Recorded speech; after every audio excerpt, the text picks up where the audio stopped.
Police Department. Sheriff Wells here. Want to go ahead and talk about what happened just a short time ago? Sure. So this morning we received a call for in reference to an active shooter at the University of South Florida Sarasota-Manatee campus. Officers from the campus police department responded immediately and cleared the building. Deputies from the Manatee County Sheriff's Office also responded, and with their assistance we were able to completely clear the building and confirm that there was no shooting, and the building has been cleared at this point. So what happens now at this point? I imagine that you're going to do an investigation to try to figure out what happened here. Absolutely. We will do a thorough investigation with the assistance of the Manatee County Sheriff's Office. What can you tell us about the call? Like, who placed the call? You guys got a call for an active shooter, where it came from? I do not have that information at this point. The call actually went initially into the Manatee County Emergency Operations Center. 911. Yeah, 911. Pretty scary situation. I mean, we were out front, numerous parents, husband of a teacher there. I mean, any thoughts to what this puts everybody through? I mean, people hiding in closets. Yeah, it's definitely a scary situation. We sent out an emergency notification as soon as possible, evacuated the building, and as I said, responded immediately and cleared every room in the building. Since you cleared the building and didn't find the shooter, and we believe this to be a hoax call. There's a possibility. It has been reported of other hoax calls throughout the state and different universities and college campuses. So that's, we'll definitely look into that. But of course, we're going to do a thorough investigation. Can you walk us through what happened, as part of the response? Did you guys evacuate students? How many people were, on campus? Estimates, anything like that? I don't have the total numbers at this point, how many people were evacuated. I do know that there were students, staff, and faculty on campus when we did the evacuation. And then they recorded a thing that came over the loudspeaker of the school and said there was a shooting, right? Is that what it said? What did it actually say? I don't have the exact wording, so I don't want to misquote. But there was a notification of an active threat and to evacuate the building. Was there a location on the call so when responding officers arrived, they knew which building to enter and where to go?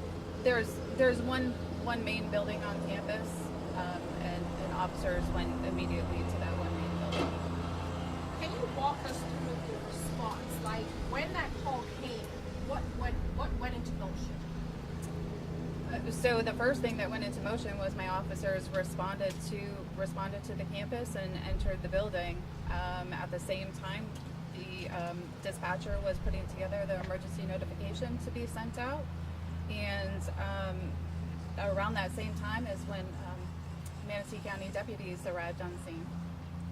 Can you talk about how hard it is? I mean, it appears that this is a hoax. We know that there were other hoaxes that happened today, days past, weeks ago. How hard is it every time you get a hoax call? I think this is the first time for USF this year, but can you just talk about how difficult that is? It's extremely difficult because we don't know for a fact that it is a hoax, and even now, there's still an investigation that has to be done, and we have to confirm that information. Is this indeed the first time that there's been a shooting hoax on the campus? This year? Yes. Question for you. As I was over there where the caution tape was up, Larry and I, my photojournalist, we saw some students that were showing up on campus asking what's going on. Would you say there was a lapse in communication there? How come some students were showing up confused as much as we were when we first, showed up on there? And we're like, hey, not much that we know right now, but are all the students supposed to subscribe to an emergency alert? Is that part of when you sign on to be a student here? Is that protocol? Why were students showing up, and why didn't they know? There is an emergency notification system. The process of signing up for that, that's part of the USF administration. Well, the school obviously has a plan for an active shooter situation. Did the plan go in place? Did things happen the way it was supposed to be? I know you're an intern. Yes, But, the plan did go in place, and of course we will debrief, once everybody is cleared from the scene. and I don't know exactly what the notification said, but some of the students told me that they said there was an active shooter in the notification. Was that in the notification, or do you? Like I said, I can't say for sure exactly what the notification said. I don't want to misquote it. Where do things go next with all this?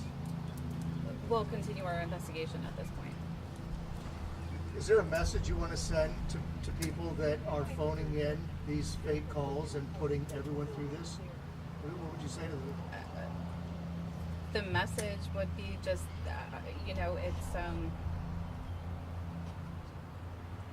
it's sorry, I don't know. I guess, Sheriff, you have Sheriff. Yeah, the message is this: you're going to jail. We find you. This is not a joke. This is not a hoax. This is putting lives at stake. We have $100,000 plus of resources that we use today to make sure that the children, the staff, everyone at USF was safe. We got this call at about 11:17. The first deputy arrived at 11:20. That deputy was in the gym area where this was alleged to occur within seconds. There was no active shooter found, no casualties, but from that point on, we have to search every single room on the campus, and that's what we did. And that's why it took so long, because we don't treat this like a hoax. This is no joke to us. So we had to make sure that there was, in fact, no shooter on the campus and that no one was hurt. So that's how we react. So I would say to anybody that thinks this is a joke, it's not a joke. Our detectives, along with the New College USF Police, we will continue to try to find who's responsible.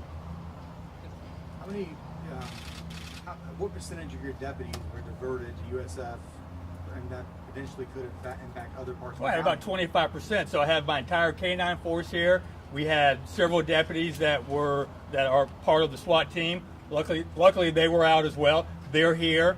Road deputies from the surrounding zones are in here. So think about her staff as well. Everyone is concentrating on making sure that this scene is secure. Which then takes away resources from other parts of the county and diverts them all to a part where there may not be anything. Absolutely, and that's why we have to remain vigilant throughout the county to make sure they're not trying to divert our attention to one location and go somewhere else. So the rest of my staff has to stay in place and make sure that they continue to do their job.